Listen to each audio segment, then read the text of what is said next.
내일 모레가 설날입니다. 설날이 되면은 흩어졌던 가족 식구들이 모여서 설에 아주 좋은 시간들을 많이 갖습니다. 행복하게 담소를 나누며 또 좋은 모습을 가지고 기뻐하는 가정도 있고, 어떤 집은요 모였다 갈 때 싸우고 간대요. 이유는 제가 모르겠습니다. 과거에는 이 설 명절이 되면은 미리 자녀들이 와서 설 음식도 차리고, 그리고 또 며칠씩 부모님 집에 있다가 가곤 했는데, 요즘은 설에 대한 그 풍토가 많이 바뀌는 것 같아요. 뉴스에 보니까 집에서 부침개도 안 부친답니다. 많이 부쳐놓으면 먹지도 않고 나중에 또 쓰레기통으로 들어간대요. 그래서 시장에 가서, 재래시장에서 먹을 만큼만 필요한 거 다 해놓는답니다. 딱 사다가 한번 딱 먹고 땡 끝난답니다. 지혜로운 것 같아요. 그리고 요즘엔 또 설날도 와서 며칠씩 안 있고, 기껏하면 1박 2일 아니면은 당일에 와서 인사하고 같이 식사 한번 하고 헤어지는 이런 가족 제도로 좀 바뀌어진 것 같아요. 어떤 가정은 또 설이 되면은 연휴가 길다 보니까 가족들 다 데리고 오랜만에 가족들이 만나지 못하잖아요. 그러니까 국내 이렇게 투어하는 집도 있고, 어떤 집들은 해외로 나가는데, 어제 방송에 들어보니까 재래식 시장에 사람이 바글바글 해야 되는데 공항에 사람이 바글바글 해갖고 발 디딜 틈이 없다고 하는 뉴스를 보면서, 야, 금년에도 해외를 많이 나갔구나 하는 생각을 갖게 되었습니다. 여러분, 하여튼 이번 명절을 맞이하면서 가정이 행복하시기를 바랍니다. 가정에 주님의 기적이 넘치기를 바랍니다. 가정에 작지만 하나의 천국이 되기를 바랍니다. 이것이 우리 가정의 진정한 필요한 요소라고 봅니다. 가정의 기본은 결혼이죠. 결혼함으로 말미암아 둘이 만나고 그 밑에서 이제 줄줄이 이제 자녀가 태어나게 됩니다. 오늘 아침에도 어떤 권사님 만났는데 아들이 세 번째 아이를 낳았대요. 그래서 권사님 5만 낳으라고 했더니 권사님 에이 그리고 갑니다. 그 무슨 얘기인지 모릅니다만은 하여튼 줄줄이 아이를 낳음으로 해서 가정이란 그 패밀리가 잘 구성이 되지요. 하나님께서 에덴 동산에 아담이라는 사람이 홀로 있으니까 가정이 아니었습니다. 쓸쓸해 보였습니다. 그래서 아담의 배우자로 하와를 만들어서 아담에게로 가게 했습니다. 아담이 너무 좋아서 사랑의 고백을 이렇게 했습니다. 이는 내 뼈 중에 뼈요, 내 살 중에 살이로다. 이상의 고백이 어떻습니까? 아마 젊은이들이 이거 가지고 써먹으면 백발백중 아마 결혼의 꼴인에 갈 것 같아요. 여러분, 그런데 이 아담과 하와가 하나님이 따먹지 말라는 선악과를 따먹음으로 말미암아 하나님이 오셔서 왜 따먹었냐 그랬더니 저 부인 때문에 따먹었어요. 너는 왜 따먹었냐? 사탄이 뱀이 와서 꼬셔서 먹었습니다. 이러면서 가정에 좋았던 이 관계들이 깨지고 서로 핑계대고 서로 미워하고 질시하는 이런 일들이 생기게 되었습니다. 그래서 아담 아들 대에 와서는 서로 형제간에 미워하다가 사람까지 죽이는 이런 살인것까지 벌어졌잖아요. 이 후손으로 우리에게 오다 보니까 오늘의 가정에도 보면 싸움도 있고 여러 가지 분쟁들이, 그래서 아담 이후에 그 원죄로 말미암아 이런 일들이 일어나게 된다는 사실을 우리는 알 필요가 있습니다. 자, 오늘 본문으로 돌아가겠습니다. 예수님이 첫 번째 이적을 행하셨던, 그것도 행복을 만들어가는 혼인잔치집에서 일어난 사건을 다루고 있습니다. 이 혼인 예식은 예수님께서 갈릴리로 오신 지 3일 후에, 즉 나다나엘이 예수님을 만난 이틀 뒤에 일어난 사건입니다. 예수님의 어머니 마리아도 참석을 했습니다. 그러나 요셉에 대해서는 말하지 않고 있습니다. 여러분, 예수님의 가문을 보고 있습니다. 요셉과 마리아가 정혼을 했습니다. 그런데 성령께서 마리아의 몸을 빌려가지고 요셉과 결혼하기 전에 예수님을 태어나게 했습니다. 그 다음에는 요셉과 마리아가 또 결혼해가지고 인간적으로 볼 때 예수님의 동생들을 쭉 낳게 된 것이 성경에 나오는 말씀입니다. 근데 여기에 마리아는 참석을 했는데 요셉에 대해서는 언급되지 않았습니다. 아마 집에서 일하고 있을까? 아닙니다. 주석학자들은, 성경학자들이 이렇게 말합니다. 요셉은 일찍 죽었다고 말합니다. 장자였던 예수님은 동생들이 성장해가지고 스스로 생활을 해 나갈 때까지 집에 머물면서 동생들을 돌보았던 분이 예수님이셨습니다. 예수님은 모친과 남녀 동생들에게 필요한 것을 제공하기 위해서 어린 나이에도 일을 했습니다. 그러면서 사람이 삶 속에 겪는 고난을 예수님은 청소년 시절부터 겪었던 것을 보게 됩니다. 여러분, 예수님은 서민의 생활을 했습니다. 아버지가 목수 일을 하시다가 돌아가셨으니까 그 대를 이어서, 가업의 대를 이어서 예수님도 목수 일을 하다 보니까 남의 집에 문짝도 짜주고 또 남의 집에 가서 일당을 받고 일하기도 하고 하다 보니까 예수님은 그 가장 낮은 서민층에 일하는 어떤 일을 하시면서 성장했다라고 봐야 될 것입니다. 예수님은 그저 우리가 볼 때는 공생의 3년 기간만 보다 보니까는 예수님 편하게 살 줄 아는데, 예수님은 그 궁전에서 이렇게 호화롭게 살지도 않으셨고 이런 어려운 삶, 어떤 면에서 보면은 우리보다 더 힘든 삶을 주님이 사셨고요.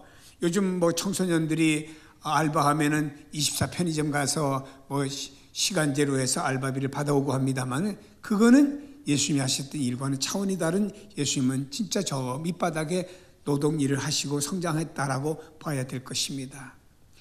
예수님과 제자들이 결혼식에 참여했습니다. 혼인잔치는 즐겁고 행복하며 경사스러운 축제였습니다. 그것은 한 공동체에 있어서 가장 사회적인 행사들 가운데 하나임을 볼 수가 있습니다. 예수님도 한 사회적 존재이셨습니다. 예수님은 사람을 좋아하셨고 사람들도 예수님을 좋아하셨습니다. 예수님은 사람들과 어울리는 것을 좋아하셨습니다. 예수님은 반사회적인 분이 아니셨습니다. 그분은 사람들과 어울리는 걸 좋아하셔서 그래서 늘 사람 중심이었습니다. 어느 곳을 가든지 사람 속에 파묻히고 사람들과 대화를 많이 나누고는 하셨습니다. 예수님의 사역을 보면은 사람에게 초점을 맞춘 것으로서 예수님은 사람들과 함께 했을 뿐만 아니고 자신이 할 수 있는 일을 통해서 사람들을 돕는 역할을 했습니다. 예수님 당시에는 계급 사회였습니다. 로마가 이스라엘 지배했고 또 이스라엘에는 토속적인 종교 유대교가 있었습니다. 유대교 사람들은 바로 자기들 신앙생활 잘하는 자기들끼리만 별도로 그룹을 지어서 살고, 그렇지 않은 세리나 죄인들은 아주 정지하며 그들이 가까이 오는 것까지, 심지어는 옷을 스치는 것까지 아주 불결하다고 생각했던 사람이었습니다. 그런데 예수님은 자신을 가리켜서 세리와 그리고 죄인의 친구라고 했습니다. 친구라는 말은 뭔가요? 가까이 하는 이런 사이였다 이 말입니다. 예수님은 사람을 좋아했고, 그러다 보니 이런 소외 계층에 있던 수많은 사람들이 예수님을 따르게 되었습니다. 우리가 초대교회를 보면은 초대교회를 이렇게 소개하고 있습니다. 사도행전 2장 42절에 보니까 저희가 사도의 가르침을 받아 서로 교제하며 떡을 떼며 기도하기를 전혀 힘썼다. 초대교회는 어떤 교회였습니까? 물론 사도들을 통해서 하나님의 말씀에 가르침을 받았고 서로 이렇게 교제했어요. 서로 떡도 먹고 음식도 나누었습니다.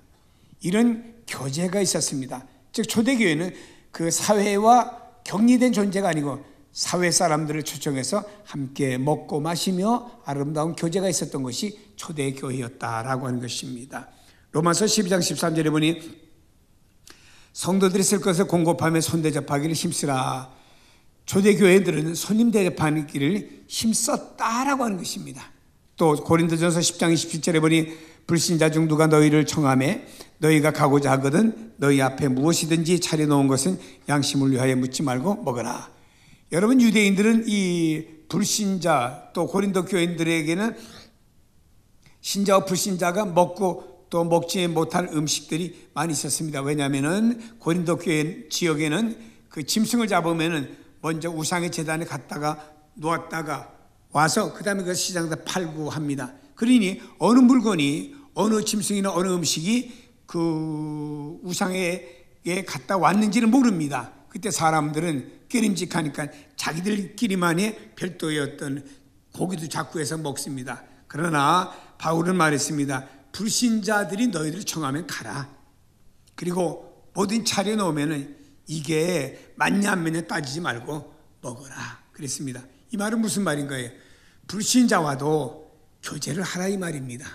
오늘 우리가 예수를 잘 믿는다고 하면서 불신자와 자꾸 차단된 속에서 살아가는데 그러지 말고 불신자와도 우리는 교제가 필요하다라고 하는 것을 말씀했습니다. 그래서 기독교는 말이에요, 은둔 종교가 아닙니다.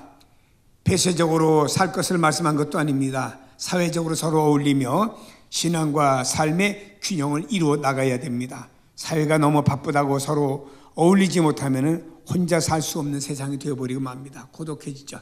요즘에는 그 대형 마켓에 가보니까 혼자서 한 끼 식사를 해 먹을 수 있는 걸 따로 이렇게 해서 팔더라고요. 그래서 배추도 무슨 과일도 다 잘라서 한 끼 먹을 수 있는 걸 파는 것을 봤습니다. 어느 식당에 가보니까 혼자서 식사하는 코너가 이렇게 도서관 모양을 만들어서 이렇게 코너 만들어 갖고 혼자서 차려놓은 것 가지고서 혼자 먹고 나가도록 하는 데도 있더라고요. 그런데 여러분, 그렇게 혼자서 한 끼를 먹고 사다가 무엇인가 혼자 음식을 해 먹지만 그 사람들의 얼굴이 TV에 비치는 모습을 보면 행복한 얼굴이 아닙니다. 우리는요, 이렇게 더불어 사는 거예요.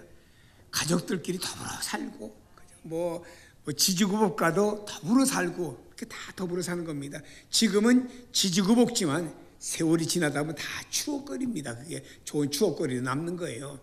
여러분, 자녀들 키우다 보면은 참 어떤 부모가 그랬다. 아이고, 저거 내다 버리지도 못하고 내가 저 인간을 낳고 왜 미역국을 먹었느냐.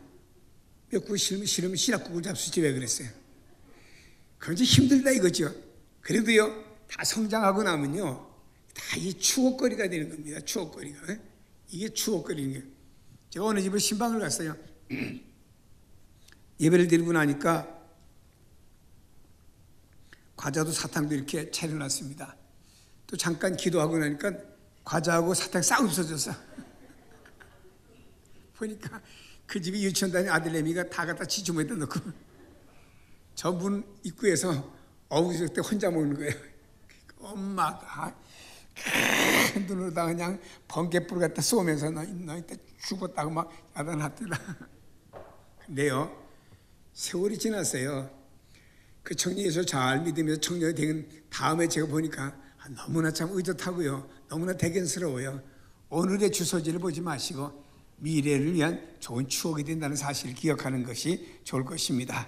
자, 유대인의 결혼식에는요, 결혼 예식과 결혼 축하연이 같은 날 저녁에 치러집니다.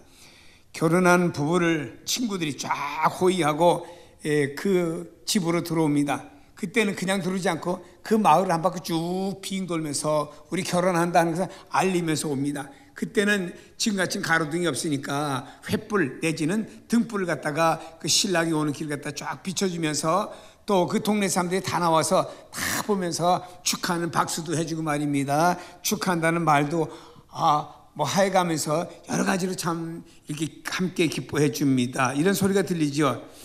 그리고 신랑 집으로 들어오면 신랑 집에서는요, 한 주간 내내 문을 열어놓습니다. 누구나 들어올 수 있도록. 그리고 손님을 맞이합니다. 유대인의 결혼식에는 많은 하객들과 장기간 거쳐서 축하 행사를 갖게 됩니다. 그 축하객과 결혼한 부부는 행복한 축제가 그 집에서 웃음이 떠나지 않고 계속 한 주간 동안 계속 진행이 됩니다. 전체 공동체는 그들 가운데 새로 탄생한 한 가정의 행복에 같이 참여하고 진심으로 축하하며 축하해 주는 겁니다.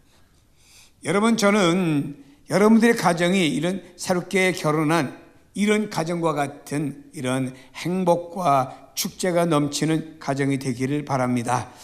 저는 교회도 이랬으면 좋겠어요. 교회도 서로 이렇게 축복하고 축제 같은 교회가 됐으면 좋겠어요. 뭐 교인들끼리 왜 이렇게 서로 미워하고 싸우고 말입니다. 왜 그래요 그거? 그거 참 그럴 필요 없습니다. 서로 좀 이해 좀 해주고 하면 되잖아요. 그렇지 않아 어떤 상대성이 있습니다. 내가 볼 때는 내가 100% 옳고 이 사람은 아주 0% 나쁜 사람이에요. 근데 이 사람이 나를 볼 때는 자기가 100% 옳고 내가 또 0% 나쁜 사람입니다. 그러니까 이건 상대성이거든요. 그저 교회에서는 서로 이해하고 감싸주고 또 나가서 서로 관계가 안 좋으면 또 가서 내가 한번 낮아져 주고 말입니다. 이러면 교회가 얼마나 아름다운지 몰라요. 나라고는 의 속에 빠지다 보면요, 그 공동체 속에서 그 사람이 견딜 수가 없다라고 하는 것입니다. 여러분, 근데 이 결혼식이 진행되는데 연회장에 돌발적인 사건이 발생이 된 겁니다. 왜냐하면은 포도주가 이미 떨어졌어요. 아니, 축하연은 시작된 지도 얼마 안 됐는데 아직도 축하연은 일주일 동안 계속돼야 되는데, 신랑과 신부는 자기 집을 열어놓고 일주일 동안 쓸 포도주와 음식물을 다 만반의 준비를 해가지고 손님을 맞이해야 되는데 여기에 포도주가 떨어진 거예요. 여러분, 왜 이들이 이렇게 됐을까? 중동 지역에서는요, 포도주가 지닌 중요성을 우리가 이해해야 됩니다. 중동 지역에서는 맑고 깨끗한 식수가 부족합니다. 지금도 중동 지역에 가면 그러지요. 기름보다 물값이 더 비싸다. 우리나라도 어떤 때 보면요, 기름보다 물값이 더 비싼 물이 많아. 우리나라도 이제는. 근데요, 그곳에는 맑고 깨끗한 식수가 부족하므로 꼭 필요한 경우에만 물을 쓰고 대체 음료로다가 모든 사람들이 마시는 것이 포도주입니다. 여러분, 이 집에 포도주가 떨어졌다고 하는 것은 연애에 참여한 모든 사람들에게 영향을 미칠 수 있는 공경에 빠지게 된 것입니다. 예를 든다면 하객들 가운데는 마실 포도주가 없으니까 분위기가 다 사라져버리고 뭐가 되겠습니까? 신혼부부는요, 자기들이 만드는 음식이 포도주가 떨어지고 음식이 떨어지면요, 공경과 수치를 당하게 되고 손님으로부터 아니 이렇게 음식도 장만하지 않고 무트로 나를 초청했어 라고 하면 수치도 그들은 조롱의 대상이 될 수도 있습니다. 그리고 또 예수님의 모친 마리아도 이 집과는 친척 관계가 됩니다. 그래서 연회를 책임지고 있었던 사람 중에 하나였을 것인데 예수님의 모친이었던 마리아도 당황할 수밖에 없을 것입니다. 아마 이 잔치집엔 준비는 미리 다 잘 해놨을 것입니다. 근데 예상 밖의 손님이 많이 와서 아마도 초장에 떨어지지 않았을까 이런 생각을 갖게 됩니다. 제가 아주 오래전에 장가를 갔습니다. 100년은 아직 안 됐으니까 오래전이라 말할 거라고.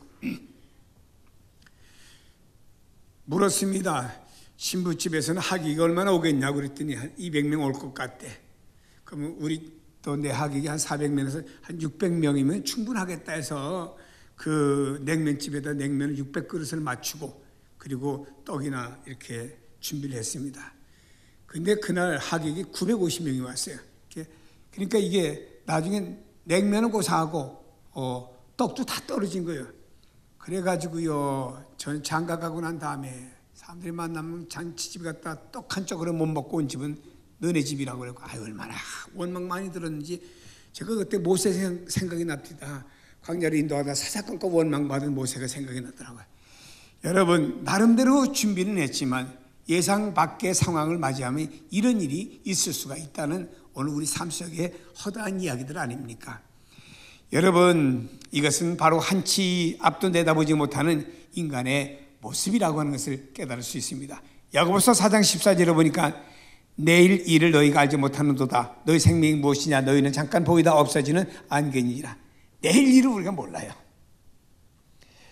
여러분, 인생은요, 자기가 준비한 인생관 아무리 철저하게 준비해도 내일 일은 우리가 모릅니다. 그리고요, 나를 신뢰하고 나를 자랑하지만 인간의 모든 것은요, 잠깐 보이다가 없어지는 안개와 같이 헛된 것들이 많다 이 말입니다. 인간의 능력의 한계성을 보여주는 것이 바로 오늘 이 잔치집을 통해서도 알 수 있습니다. 나름대로 준비는 잘했겠죠. 근데 이렇게 떨어질 줄이야 누가 알았겠습니까? 여러분, 근데 본문으로 돌아가 보면요, 이미 밤중이었습니다. 그러니 포도주를 사러 가게 갈 수도 없잖아요. 마리아는 닥치는 상황에 관심을 가지지 않을 수가 없었는데 여기서 우리는 마리아의 관심의 특징에 주목할 필요가 있습니다. 마리아의 관심은 하나의 사회적인 관심으로서 한 사회적인 집단에 필요한 바를 해결해 주고자 하는 관심이었습니다. 여기에 잔치집에 모인 사람들도 한 사회의 집단 아닙니까? 이들이 말입니다. 포도주가 없으면 원망하고 불평하고 가버릴 거 아니겠어요? 그러니까 그들에게 뭔가 필요를 채워줘야겠다, 뭔가 해결해 줘야 되겠다 하는데 관심을 누가? 마리아가 두었다라고 하는 것입니다. 마리아는 그 문제를 아들인 예수님에게 알려주었습니다. 저희에게 포도주가 없다 이렇게 알려줬죠. 마리아는 예수님께서 어떤 표적을 행하라고 요구했다라고 생각하고 싶지는 않습니다. 왜냐하면 지금까지 예수님은요, 어떤 표적도 행한 적이 없습니다. 마리아는 단지 예수님의 도움을 구하고 그 문제를 해결하는데 어떤 도움이 됐으면 좋겠다고 부탁한 겁니다. 물론 예수님은요, 이 얘기를 듣고 그 밖에 나가서 어떤 포도주를 파는 그 가게에 가서 문을 두드려서 우리가 꼭 포도주가 필요합니다, 주세요라고 해서 사올 수도 있을 것입니다. 아니면 이웃집 다니면서 이 집 저 집 문 두드려 가지고 포도주 집에 담근 거 남은 거 있으면 달라고 요청할 수도 있을 것입니다. 그러나 마리아는 예수님을 철저히 신뢰했습니다. 어쩌면 예수님이 자신이 누구라고 하는 것을 깨우쳐 줄 수 있는 좋은 기회라고 하는 것을 생각했을는지도 모릅니다. 그러나 이것도 핵심은 아닙니다. 핵심은 예수님께서 그의 모친 마리아의 신뢰를 가지고, 마리아가 나에게, 우리 어머니가 나에게 와서 이 말을 할 때 나를 신뢰하고 한 말 아니냐, 나에게 신뢰했다고 하는 그 주님은 이야기를 듣고, 주님은 자신의 창조적인 능력을 통해서 이 집에 모자라는 포도주를 물로 포도주로 바꿔주는 역사가 일어난 줄로 믿습니다.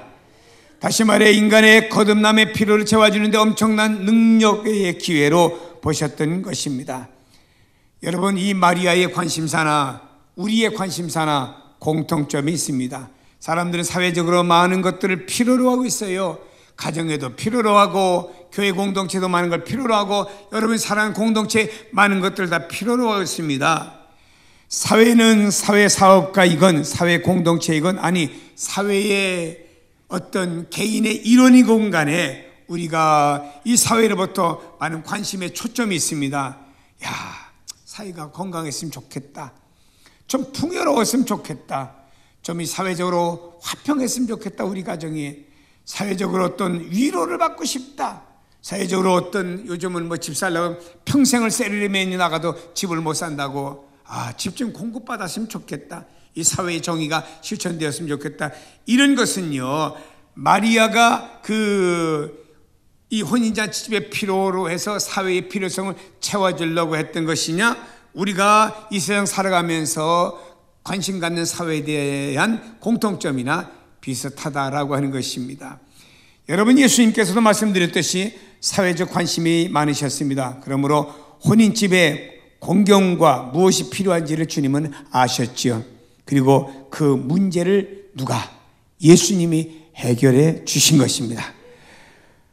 방법도 물이 변하여 포도주가 되게 하시는 주님의 창조적인 능력으로 역사하셨다고 하는 것입니다. 어떻게 과정 없이 물이 포도주로 즉시 바뀌어버립니까? 이건 바로 주님의 창조적인 능력으로 그 사회의 필요를, 그 가정의 필요를, 그 공동체의 필요를 주님이 채워주신 줄로 믿고, 이런 주님의 은혜가 여러분 가정에도 임하기를 축복합니다. 그러나 주님께서는 거기에 멈추지 않으셨습니다. 인간에게 사회의 물질적, 육체적인 필요를 채워주신 것만으로 부족했기 때문에 예수님 인간의 보다 깊은 관심사를 해결해 주신 분이었습니다. 인간의 생명 문제, 인간의 행복 문제, 인간의 사랑 문제, 인간의 만족 문제, 인간의 확신 문제, 인간의 성취 문제, 인간의 안전 문제, 인간의 완전 문제를 주님이 관심사를 갖고 해결해 주시는 줄로 믿으시길 바랍니다. 요한복음 10장 10절에 말씀합니다. 도적이 오는 것은 도둑질하고 죽이고 멸망시키려는 것뿐이요 내가 온 것은 양으로 생명을 얻게 하고 더 풍성하게 얻으려는 것이라고 말씀했습니다. 주님이 이 땅에 오신 것은 우리에게 생명을 주는 거예요. 의사가 주는 생명은 단순히 지금의 생명을 연장시켜 주는지는 몰라도 우리 주님이 주시는 생명은 영생하는 생명을 주시는 줄로 믿습니다. 차원이 다른 거예요. 영생하는 생명은 예수에는 줄 수가 없는 것이죠. 주님이 그 생명을 주시기 위해서 이 땅에 오셨다고 말씀합니다. 요한복음 15장 11절에 보니까 내가 이것을 너에게 이름은 내 기쁨이 너희 안에 있어 너희 기쁨을 충만하게 하려 함이라 그랬습니다. 주님이 바로 우리에게 보다 본질적인 면에 관심을 두었는데 그 뭐냐, 기쁨이 너희 안에 충만하게 하려 함이라. 돈 많아도 기쁨이 없으면 뭐 하겠어요? 아무리 좋은 권력을 가져서 기쁨이 없으면 뭐 하겠습니까? 아무리 여러분 공부를 많이 했어도 기쁨이 없으면 뭐 하겠습니까? 마음의 지옥인데. 그러나 내가 세상에서 참 가진 거 별로 없어도 우리 마음에 기쁨이 충만함, 이게 행복 아니겠어요? 가정에 여러분 여러 가지가 다 갖춰져 있는데도 기쁨이 없다고 해보세요. 그 얼마나 가정이 힘든 가정이 됩니까? 그 다른 게 부족하다고 봐요. 그래도 기쁨이 충만하면 어떡합니까? 거기에 행복이 있는 거 아니겠어요? 한번 그 필리핀에 선교하러 갔습니다. 그 자유의 섬이라고, 거기 있는 사람들은 버려진 쓰레기 더미 가서 이거 분리수거해가지고 모아서 팔아서 먹고 사는 사람이니까 온 몸이, 말이 아니지. 그러니까 그 사람들은 늘 쓰레기 더미에서 일하다 보니까 결핵이, 폐결핵이 많더라고요. 집이, 그 사람이 사는 집이라고는 그 박스를 지었고 위만 스레트로 얹었습니다. 그 집을 제가 사진까지 찍어 왔는데, 그런데 그 집에 앉아 있는 사람이 반바지 하나 입고, 그 필리핀 사람은 콜라를 많이 마시니까 콜라 한 병 들고 치아도 빠져갖고 앞니 2개밖에 없어요. 그걸 마시는 모습이 얼마나 행복해하는지요. 여러분, 그 박스집 속에서도 콜라 한 병 갖고 행복해하는 사람이 있더라고요. 여러분 가정에 환경이 어떠하든지 간에 진짜 모이면 행복하고 기쁨이 충만합니까?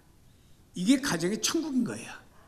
그런 천국을 만들어 가야 돼요. 자꾸 우리는 소유 어떤 조건이 채워짐으로 가정의 천국을 만들려는데 그거는 죽을 때까지 안 돼요.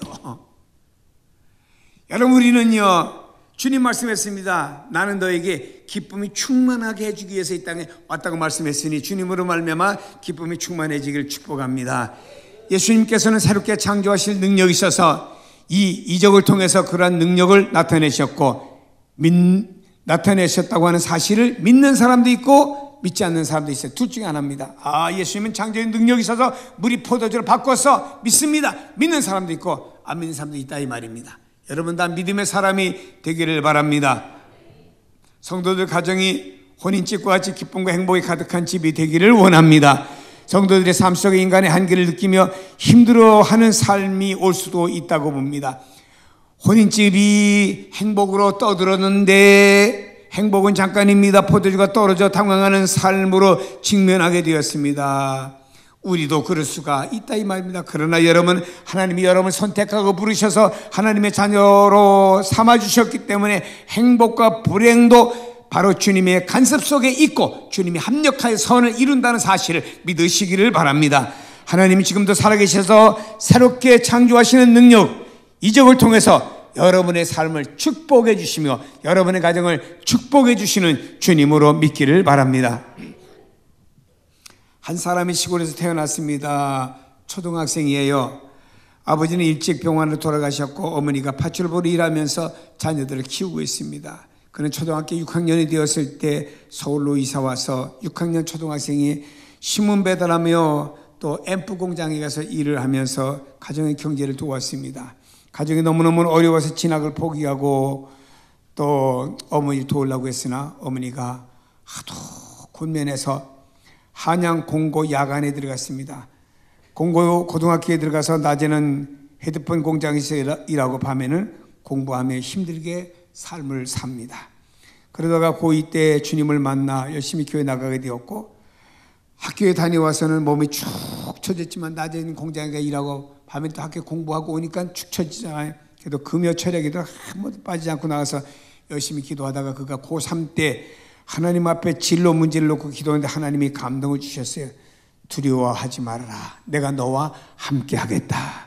그 음성을 듣고 그는 더 이상 염려하지 않고 성실하게 일하며 하나씩 전자제품을 익혀가는 기술자가 되었습니다. 그리고 틈틈이 그가 성공한 사람들의 책을 사서 읽으면서 나는 앞으로 경영자가 되겠다는 꿈을 꾸었습니다. 같이 일하던 동료들은 주제 파악을 하라고 하면서 내가 무슨 CEO가 되느냐, 너는 그런 잘못된 꿈을 버려라 했지만 이는 꿈을 버리지 않았습니다. 얼마 후에 다니던 공장이 망했습니다. 직장을 잃어버렸습니다. 수개월 동안 교회가 그 사정을 알고 좀 도와줘서 간신히 가정의 경제를 연명해 나갔습니다. 그래도 한 전자회사에 취직을 하게 되었죠.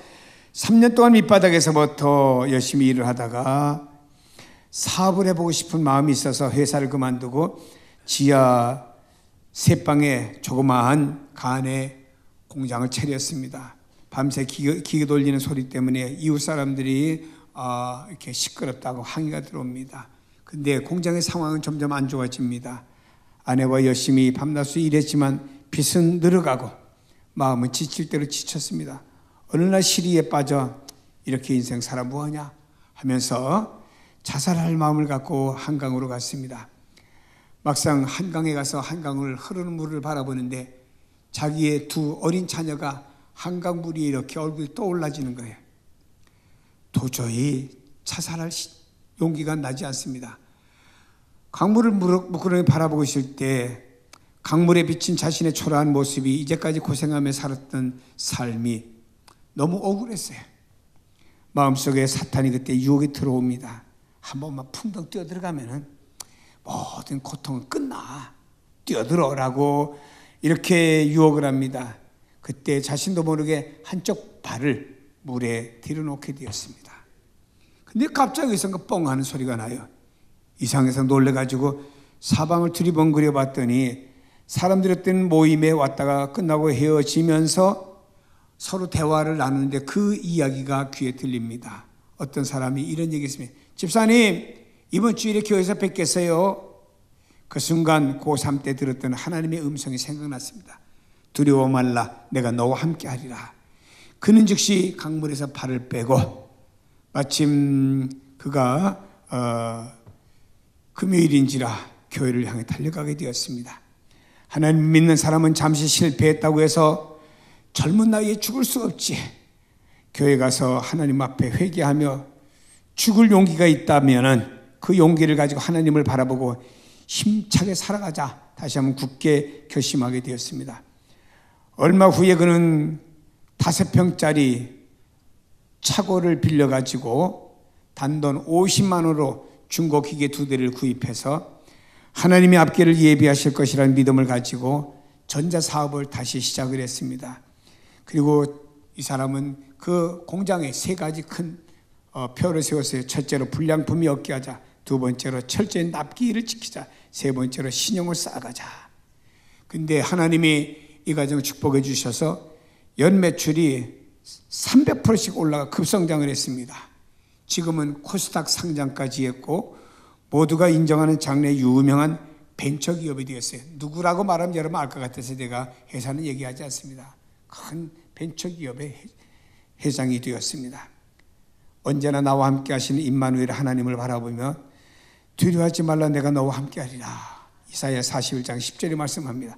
하나님께서 당신의 자녀들과 함께 하셔서 하나님은 그 가정을 천국으로 행복한 가정으로 만들어주기를 원하고 계십니다. 그럼 먼저 우리는요, 매사에 주님을 의지해야 됩니다. 잔치집에 포도주가 떨어졌다는 사실을 당시로서는 매우 곤욕스러운 일이었습니다. 근데 마리아는 이 문제를 어떻게 해결했습니까? 예수님을 의지하고 그 상황을 예수님께 아뢰었습니다. 3절에 보니 포도주가 떨어진지라 예수의 어머니가 예수에게 이르되 저희에게 포도주가 없다 상황을 보고했죠. 하여튼 마리아는 현재 상황을 예수님께 알려드렸습니다. 여러분, 우리가 인생에 있어서 모든 문제를 주님께 알려드리고 주님을 의지해야 됩니다. 시편 37편 5절에 그를 의지하면 그가 이루시고, 잠언 16장 20절에 여호와를 의지하는 자는 복이 있느니라. 잠언 28장 25절에 여호와를 의지하는 자는 풍족하게 되느니라. 잠언 29장 25절에 여호와를 의지하는 자는 안전하리라. 여러분, 삶의 중심에 주님을 모시고요, 여러분 어떤 삶이든지 간에 그 주님을 모시고 겸손히 의지하며 살아갈 때 여러분의 삶 속에는 주님이 복 주는 거예요. 믿음의 사람들은 주님이 복을 주셔야 돼요. 우리 힘들고 어렵고 고통스러운 문제뿐 아니라 어떤 사람은 뭐 이것쯤은 내가 해결할 수 있지, 손 씻고 스스로 해결할 수 있다라고 판단하는 일들도 있습니다. 그러나 여러분, 그 모든 일, 크고 어려운 일이든 내가 할 수 있는 일이든지 간에 이렇게 생각하셔야 됩니다. 따라합시다. 주님이 아니면 해결할 수 없습니다. 매사에 우리의 삶이 내가 할 수 있는 것도 내가 할 수 없는 것도 주님이 아니면 해결할 수 없나이다. 겸손히 주님만 전적 의지하고 그 앞에 엎드리는 태도로 살아갈 때 나의 삶은 내 삶이 아니고 주님의 삶으로 그분이 인도하는 역사가 일어날 줄로 믿습니다. 왜 사람들이 살다가 낙심하고 절망합니까? 자기의 삶을 자기가 해결하려고 하다가 지쳐서 이렇게 되는 겁니다.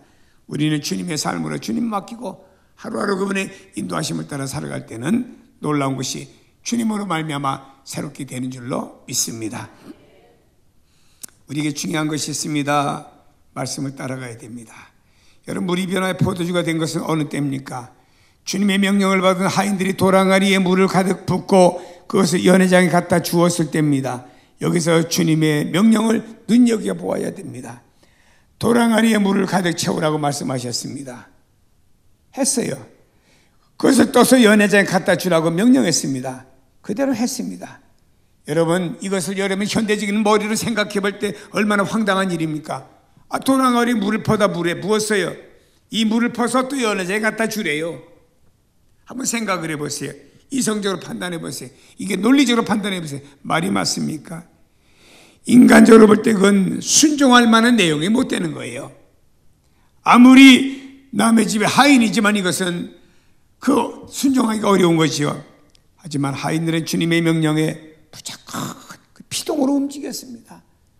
거기에 이유를 달거나 토를 달거나 왜 그래야 될까 생각을 하지 않고 주님 말씀하실 때 그냥 피동으로 그분의 말씀대로 그냥 움직인 거예요. 그대로 퍼다 분 거예요. 퍼서 갖다 준 거예요. 그대로 움직였다 이 말입니다. 그러니까 이 물이 변하여 포도주가 된 이적의 내용은요, 신랑 신부도 몰랐습니다. 하객들도 몰랐습니다. 성경에 말씀합니다. 물도온 하인들만 알더라. 하나님의 말씀에 순종하는 사람만이 그 이적을 체험할 수가 있는 것입니다. 예수님께서 사마리아와 갈릴리 사이로 지나가시다가 한 마을로 들어가셨죠. 10명의 한센병, 나병 환자가 예수님께 와서 우리 불쌍히 여겨주세요 라고 부탁했죠. 그때 예수님께서 이렇게 말씀했습니다. 가서 제사장들에게 너희 몸을 보이라. 제사장이 누가 가냐면은 이 병 들었다가 나은 사람이 나 나았다라고 간 겁니다. 근데 몸에 병든 몸을 가지고 제사장이 가서 왔습니다 하면은 넌 아직 안 났는데 왜 나한테 왔느냐라고 거절을 당하겠죠. 그러나 이 사람들이 예수님의 말씀을 듣고 바로 제사장에 가기 위해서 행동했습니다. 주님의 말씀에 순종해서 제사장들에게 보이려고 가는 도중에 하나님께서 그 병들을 낫게 해주신 거예요. 말씀에 순종해서 가는 도중에 그를 낫게 해줬다는 말씀을 여러분 어떻게 생각하십니까? 여러분, 또 나면서 앞을 보지 못하는 시각장애인이 있습니다. 주님께 와서 고쳐달라고 했습니다. 주님께서는 땅에 침을 뱉어서 진흙을 이겨가지고 그 사람 눈에 이렇게 발라주었습니다. 시각장애인에게 저 실로암 못에 가서 씻으라고 했습니다. 이 사람은 주님의 말씀을 듣고 실로암 못을 향해서 물어 더듬더듬하면서 갔습니다. 가서 주님의 말씀대로 그 물을 찍어서 눈을 씻는 순간 눈이 떠진 거예요. 여기서 여러분 이 두 사건은 뭐냐면 말씀에 의해서 행동하고 말씀에 의해서 순종하게 될 때 거기에 하나님의 기적과 역사와 능력이 임한다고 하는 거예요. 앉아가지고 하나님의 말씀을 멀리하고 내 뜻과 내 생각과 내 머리만 가지고 굴린다고 하나님의 역사가 나타납니까? 안 나타납니다. 여러분. 우리에게 중요한 것은 하나님의 말씀에 따른 순종이에요. 아무리 우리가 주님을 의지한다고 해도 주님의 말씀에 주님의 뜻에 불순종하면은 어떻게 역사가 일어나겠습니까? 주님을 의지하는 사람은 그분의 말씀에 의해서 행동으로 옮겨져야 된다 이 말입니다. 이것이 내 생각과 내 뜻에 내 경험으로 맞든 안 맞든 떠나서 행동으로 옮겨져야 된다라고 하는 거예요. 행동하는 믿음이에요. 말씀은 내 이성으로 판단하지 말고 오직 우리는 주의 말씀을 따라서 행동하는 사람이 됩시다. 그 다음은 주님이 역사하십니다. 아브라함이 독자 이삭을 하나님 앞에 드리고 여호와 이레라는 축복을 받았죠. 하나님 미리 준비하셨다 이 말입니다. 하나님 그 어느 날 아브라함에게 말씀했습니다. 아브라함아, 너 100살에 준 독자 이삭을 저 모리아 산으로 데려가서 돌로 제단을 쌓고 그에 나무를 놓고 아들 그 위에 올려놓고 칼로 그 심장을 찔러서 죽여서 제물로 바치라. 아브라함은요 하나님 시킨 대로 했어요. 아들을 죽이겠다고 아버지가 칼 들었어요. 여러분, 칼 들었습니다. 아들의 심장을 향해 찌르기 직전이었습니다. 하나님 스톱시켰죠. 그리고 수풀에 걸린 어린 양을 준비했죠. 이게 여호와 이레죠. 그리고 난 다음에 창세기 22장 16절을 보니까 이렇게 말씀합니다. 여호와께서 이르시기를 내가 나를 가리켜 맹세하노니. 여러분, 하나님이 하나님을 가리켜 맹세한다는 말씀은 성경에 그렇게 많이 없어요. 아브라함에게 하나님이 내가 나를 가리켜, 여호와가 나를 가리켜 맹세하노니 내가 이같이 행하여 내 아들 독자까지 아끼지 아니하였은즉, 그 다음에 하나님께서 아브라함에게 내가 네게 큰 복을 주고 라고 성경은 말씀하고 있습니다. 오직 주의 뜻이라고 하면은 무조건 순종해가는 사람이 되세요. 앞뒤 재고 생각하고 골머리하고, 주님은 여러분의 그 골머리 생각하고 앞뒤 재는 그 속에서 일하시는 하나님 아닙니다. 주님은 그분의 말씀을 믿고 그분의 뜻에 의해서 움직이는 사람에게 주님은 일하시는 분이십니다. 여러분이요, 우리는 주님께서 베푸신 기적을 단지 신비한 먼 옛날 이야기로, 여기 요한복음에만 나오고 이스라엘에 있는 먼 옛날 이야기로 생각해서는 안 됩니다. 본문은 우리가 이 세상 살아가는데 필요한 매우 귀중한 교훈을 주고 있는 거예요. 그 중에 하나는 인간의 지혜가 있다 해도 한치 앞에 일도 내다보지 못하는 유약한 존재임을 보여준 것이고요. 두 번째로는 크고 작던 인생의 모든 문제는 주님께 갖춰가야만이 해결받는다는 것이고요. 세 번째는 주님을 의지하되 내 뜻을 철저히 주님께 복종시켜야 함을 보여주는 것입니다. 예수님의 능력의 결과는 어떻게 되었지요? 여러분, 신랑과 신부의 필요가 충족되어서 그들이 와서 아니, 하객들이 다른 집에 처음에 좋은 거 주다 나중에 못한 거 주는데 이 집에는 처음보다 나중에 더 좋은 거 준다, 얼마나 칭찬하는지 몰라요. 신랑과 신부가 한 것도 아닌데. 그리고 하나님의 영광이 이를 통해서 드러났고요. 제자들이 주님을 따르면서 반신반의했는데 이 기적의 현장을 보면서 제자들이 야 하면서 신앙이 더 견고해지게 되었습니다. 여러분의 이런 믿음의 순종을 통해서 나타나는 어떤 일들이 여러분 가정의 신앙이 더 강해지는 역사가 있기를 축복합니다. 그리고 더 좋은 포도주로 축복해 주셨습니다. 나중에 더 좋은 것 주었다고 축복해 주었습니다. 여러분의 삶이 오늘이 어떻든지 간에 나중에 더 좋아지는 놀라운 역사가 있기를 주 예수 이름으로 축복합니다. 기도하겠습니다.